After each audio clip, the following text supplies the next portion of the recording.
everyone, today I'm working on this lifelike F7A and it's in the CP maroon and gray scheme. So that is a little bit hard to find. So I'm a little bit lucky to have that. Although it's a lifelike, it's not the state-of-the-art drive. I like these and I find the Rapido to be just a little bit on the expensive side. The first thing I'm going to do with this actually is I'm going to clean up the lid here. There's an ugly sticker here. That can't be, I can't let that slide. So all I do about that is I'll use a little bit of car wax. And that actually does a really good job of dissolving the type of glue they use with those labels. So I go with my nails and I rip the paper out, and then the wax will dissolve the rest of the glue. I'll just finish off camera because this can be maybe a little bit boring to watch. So that makes a big difference. Really helps display the locomotive. So this thing is in really good shape. Although on the lifelike the contour of the windshield isn't perfect, still, considering the price, it's a nice engine to have. So this thing looks brand new, actually, like it was never run. So I'm assuming that it would run very nice. I'm still gonna clean the wheels though. I could go on my track and try it out. Probably does run. Although these on the wheels, they have anodizing, which makes them look dark. And that I find, not that it causes huge problems, but I still like to get in there and take a good look. They have foam on the top to quiet down the engine. This thing really does look brand new, like it was never run. So the weights are very important to the engine. Under here, everything looks good. They have a tendency for the little welds that weld to the pickup on the truck to unweld themselves. So I want to have a look at that. At the same time, we'll go ahead and clean the wheels. Just don't lose that little drive shaft. And there's a little gear in here that we'll take a look at. There's a bit of factory lubrication there. I would assume, yeah, that it's never been run. That's interesting, you know, that thing's been sitting since forever, probably 30 years. Well, we're gonna run it today. I'm going very gently because of the wires. Unlike a split frame, these have wires just like in the 50s.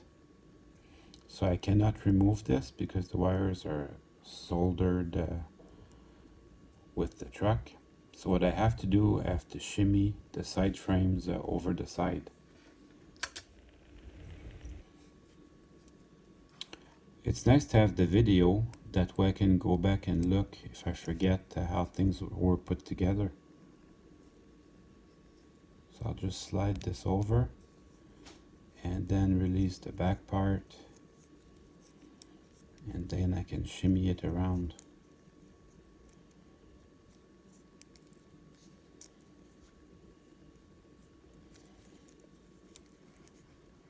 It's necessary to take your time because you don't want to pull too hard on the welds. If I do that, I'm going to have to redo them, and then I won't be too happy.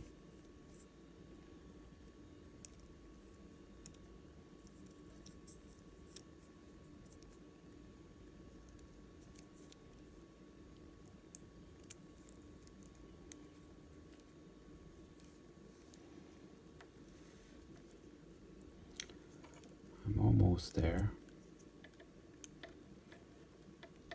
Just have to spread the side frames out just a little bit.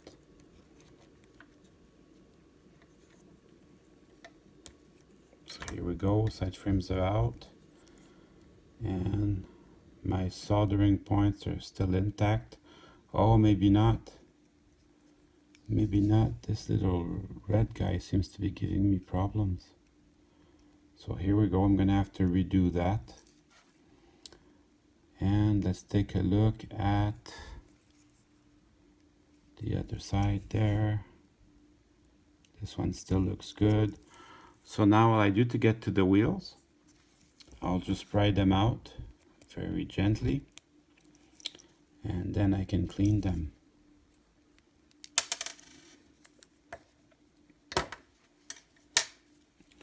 Here we go. So then I can clean that. I use my rag and I clean the back and the front. And then I use my nail with my rag to clean where it rides on the track. If you read your instructions from a Bachmann engines, they tell you there's a break-in period. I find that to be true for Bachmann and Lifelike, maybe a couple other brands. For Kado, I don't feel that that's necessary. They always run great. And Atlas is a very similar design to Kado. You see my rag is getting black. It's from the anodizing. So as you run it down the track, it will maybe run it off a little bit more even, and that's going to help you run the engine. If you get a used one, this stuff will already be gone, so you're okay. So I only have 3 more to do like this. Now I have to re-weld this, and this is a pain. So do not try to weld it while the contact strip is on the truck here. You'll melt the gearbox, and then you're buggered. So here's what you do. You can take it out of the gearbox. It just comes out, just slides out like this. Just slides out a little bit.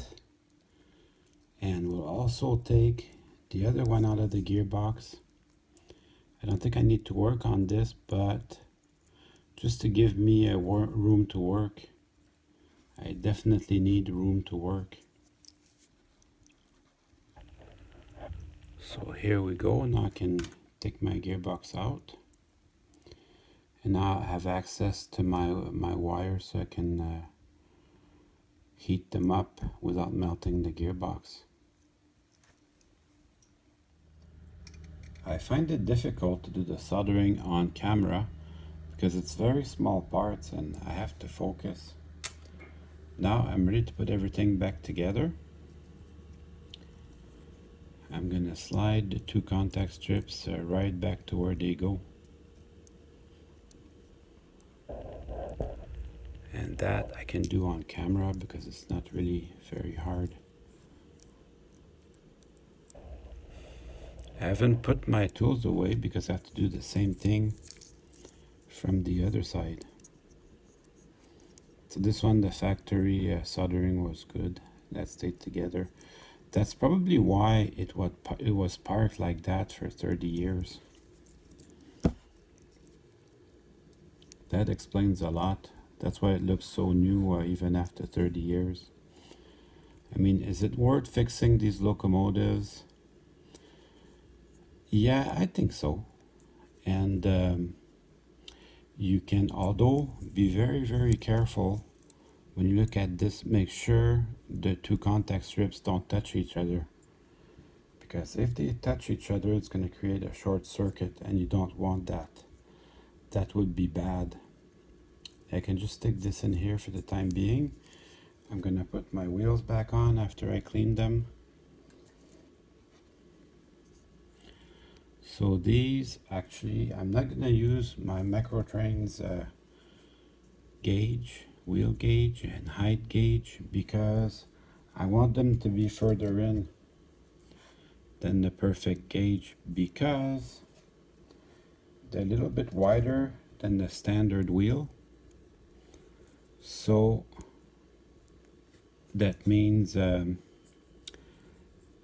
they need a little bit of, they can ride on the track and be a little bit loose sideways. Here's my height gauge. If you want one of these, mine, it's very old, it says KD height gauge. Actually this number, MT1055, is still good. I went on the website yesterday to look for info. So for you guys, if you want one of these, you go to microtrains.com and you put in the search bar height gauge. And then I put them actually as tight as they will go. If you compare to the height gauge, it's a little bit narrow. So that's what I want, because it can play on the track a little bit. And then I can bring back my side frames. Actually, I'm going to take a second to clean it, even though it looks really good. I'm still cleaning it, I don't care. I'm going to reinstall my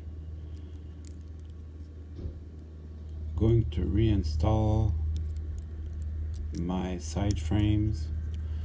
You have to spread them out just a little bit to get them over. So you have to shimmy them over and under. One time I did it and I had the side frames backwards, so just pay a little bit of attention to that. And then this should go in pretty easy. You can see one part of the side frames is pretty weak, so don't yank on this too hard. Okay, it's coming along fine. I'm gonna get my little gear and my little axle. We'll be putting that back together soon. So here's my little gear. I found out through experience that this gear was a little tight, so I always ream it with the 1/16 drill. You will find that you don't want to take out too much material, just put it in once, and then that's it. You will find that you use less electricity, less voltage to make it run, and it doesn't get as warm. Of course, as the engine runs, even if you don't do it, it would wear itself out to where it's perfect. So to line these up properly, you can use the wheels to line up the gear with the hole in the gearbox. So once I got it lined up and I'm happy, I'm going to introduce my axle. Now these, they have one end which is chamfered, and just slide it in nice and easy. It shouldn't be too hard to go in. You just have to play with it till you get it right. So I don't go overboard with the lubrication of these. They still have this one's still new enough, still have the factory lube in it. So I just put a drop, and that should be good. I also put a drop in these brass bearings here. Those brass bearings are good stuff. That's the best part of the engine. And then you just press that in. It has to stick out just a little bit on the other side, not a lot.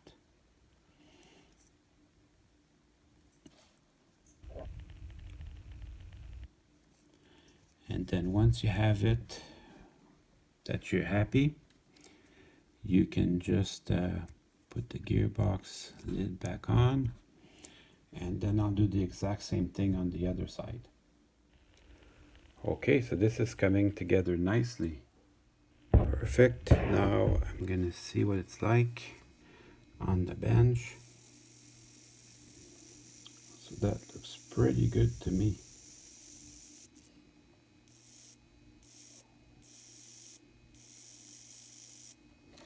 So let's go try it on the track.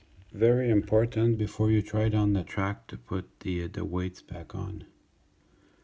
100% you need your weights.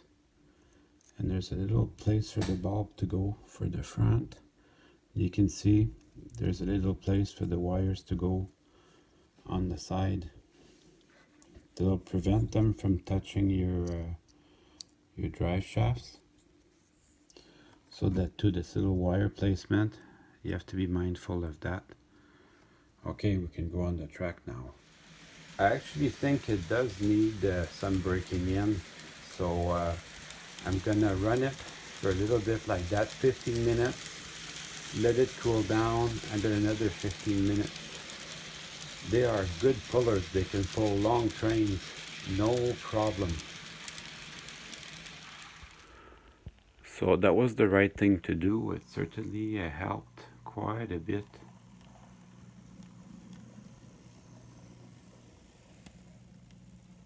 Surprisingly quiet. So now I can go ahead and put the shell back on.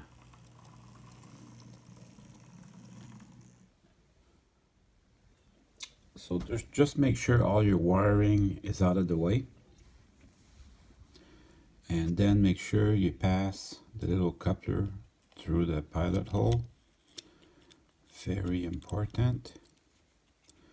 And this shouldn't be too hard to line up together.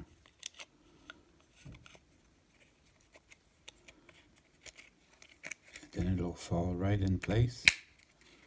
You'll hear it snap. And now it's time to run some trains. Well, I hope you enjoyed the video. I certainly had fun making it for you.